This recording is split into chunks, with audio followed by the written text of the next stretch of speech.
نحمدہ ونصلی علی رسولہ الکریم اما بعد فاعوذ باللہ من الشیطان الرجیم بسم اللہ الرحمن الرحیم۔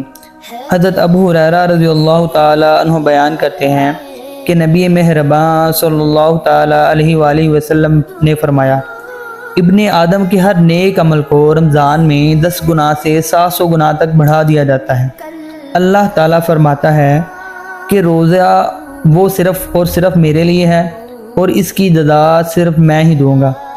وہ اپنی خواہش اور اپنے کھانے کو میری وجہ سے ترک کرتا ہے۔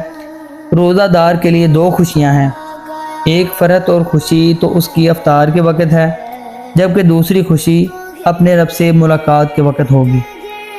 اور روزہ دار کے منہ کی بو اللہ کے ہاں کستوری کی خوشبو سے بھی زیادہ بہتر ہے۔ وما علینا الا البلاغ المبین۔